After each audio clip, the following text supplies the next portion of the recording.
This is a very good quality of black cotton. And on this one, since it's not paper, I can use a very inexpensive masking tape. A roll of tape like this, it's about an inch, is about $6, but it goes quite a long way. So let's see what happens on this, and I want to show you an airbrush look that you can do with the dry sponging on here. So again, let's start with tape, a couple of cross tapes right here, and then let's do some more of these little small guys, and make sure you get the tape really down very well. Let's start with this grape, and I'm going to go onto my Sheer Heaven. And it's getting a really kind of nice wispy look on it. It's just so neat. And I could, if I had done a whole dark painting on the back before we started, I would have a really interesting look. Dry sponging is where you remove all of the paint. And you want to look at it very carefully and make sure that there's no shiny areas. Like, see, they're still shiny. And I might even come onto my sponge now and see how there's some areas that are a little bit thicker. You want to really make sure it's dry. So now I can come off of this and see it looks like I've airbrushed the color. And this is wonderful like in your paintings too, like if you're, again, a fine artist and you are doing a watercolor or you're doing, well, I don't know, you couldn't do this with oil, but if you were doing an acrylic painting or whatever you're doing, you can tape out areas and then just do color off of the tape. So I'm getting some color on here. And I'm not going to do the whole thing. I think I'll concentrate right here so you can see the effect.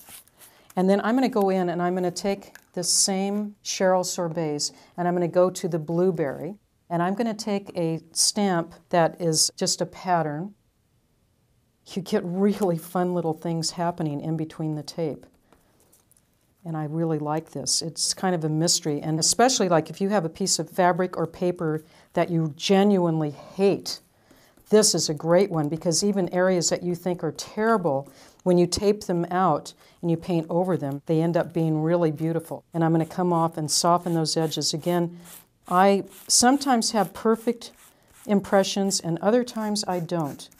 Other times I really want them to be very subtle on the edges. And since all the stamps have some kind of a hard edge on them, you can't have like a real soft edge. You want to do that. You want to soften them. Then to finish this, let's just add a little bit of metallic across the tape.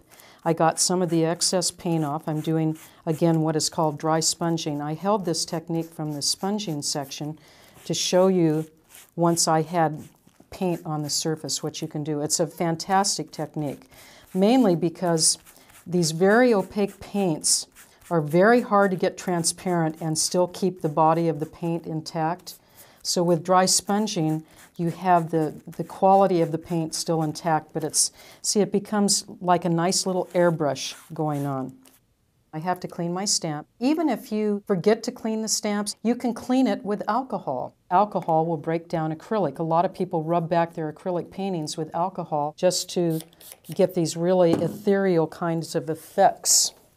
So I'm going to come in and clean this. The stamps are really deep etched, so that means you can press them into surfaces like clay and molding pastes and things like that, and you can get wonderful resists. And you can see how filthy my stamps are. I've used this stamp for about 10 years, and the stamps love to travel. See, the black is very, very dramatic because you have tremendous contrast. And look at the stamping in between. Imagine, again, if you were going to use this as a basis for something else. For instance, I could tape out what I've already done and add other colors. And one thing that's really beautiful, if you were to take the textile paints on white fabric and keep building color, you would have amazing things.